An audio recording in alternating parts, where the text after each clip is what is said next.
A couple of weeks ago, I interviewed Vivica Novak from McClatchy about her team's investigation into funding from Russia to Trump, specifically through the NRA, the National Rifle Association. And this was the type of interview that it's very interesting, but it often doesn't do super well. Like, I don't think when the interview was over that we thought this interview is going to hit a nerve, it's going to do incredibly well and blow up. But it actually did hit a nerve on a couple of fronts. One is that the YouTube clip for that interview with Vivica Novak was immediately brigaded by the types of comments that often end up being the troll bots and the Russian bots online, spreading disinformation anytime anything critical of Russia is mentioned. But secondly, it also did quite well. It's got about 100,000 views so far, and neither of those is that common for a 15-minute interview with a McClatchy reporter about something related to campaign finance and following the money trail. And now the story is blowing up even more. This Russia NRA Trump funding story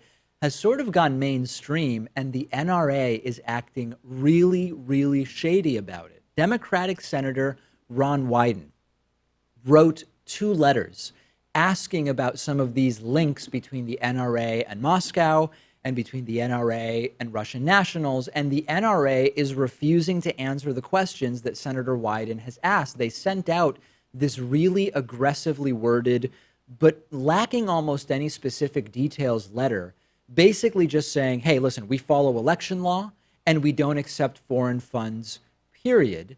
And that it's really the Russian dude who allegedly gave them money that's being investigated, not the NRA, basically saying, Senator Wyden, leave us the hell alone. Now, of course, the letter from the NRA doesn't actually address the specific allegations, including that NRA officials went to Moscow in late 2015. It doesn't address the source of the $30 million in funding that the NRA gave to Donald Trump. It doesn't address the broader funding of the NRA by Russia beyond specifically for Donald Trump's campaign. And it also doesn't address the existence of shell companies that are reportedly being used for this funding. In other words, this is getting way more interesting. What started with us as a story that, while very relevant, did not have sort of mainstream penetration.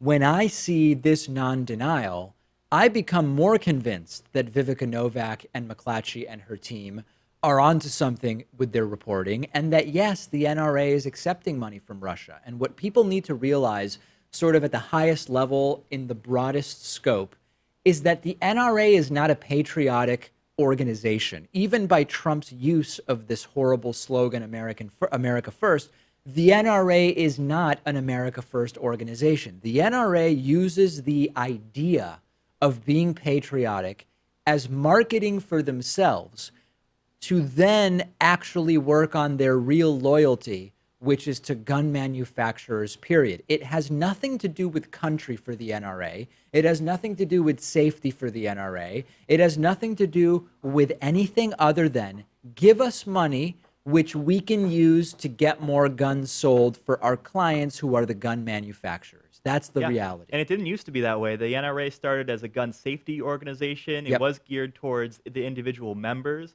And it was only a few decades ago that they started taking money from those gun manufacturers and having those corrupting influences. Remember that Wayne LaPierre video from 1999? You see that? He advocated for gun-free zones in schools. You never see that today. I actually read, and I don't have it in front of me, I'm going off memory, but there was a prior either director or higher-up of the NRA who actually, I correct me if I'm wrong, but I believe he said something like, I don't even own a gun myself. Like, I don't even like the idea of carrying a firearm. But we're here we're going to defend the Second Amendment because it exists. I don't remember who that was. I mean, it's almost, it kind of does seem logical. It's shocking that we're so shocked by that. So listen, the NRA, they'll go to Russia. They'll ignore the shooting strategically. They'll flaunt the American flag and a bald eagle or whatever other symbols they'll use. But fundamentally, this is a marketing and lobbying organization for gun manufacturers, period. Now, you can say, I like that. I like organizations that ignore public health and country and everything else just to sell guns, or you can be against that, but you have to understand what it is to honestly and sort of accurately analyze it, and a lot of people don't. They see the NRA as this patriotic organization. What it really is is a truly horrible lobby for the gun manufacturers. And in the meantime, the distract-a-thon continues. It's not, is Obama using the wrong mustard, but it's what's going on with Hillary's emails and what's going to be going on with this investigation into Russia funding Bernie Sanders. And meanwhile, this is a really big story that we've been covering that has been mostly ignored by corporate media. And my hope is that it now does go mainstream. Russia's interest in doing this, if you're wondering, like, why would Russia even want to fund the NRA? Russia's interest in doing this is to create chaos. The NRA's interest is having more money with which they can promote gun sales, and missing from both of their goals is anything that would be good for the actual people of the United States. Do not misunderstand for a second what the goals are of each player in this entire fiasco. The video you just finished watching was made possible by you through the membership program. You can sign up for membership at davidpakman.com/membership. We are viewer-supported independent media. You can use the coupon code IVOTED17 for a 40% discount off of your membership.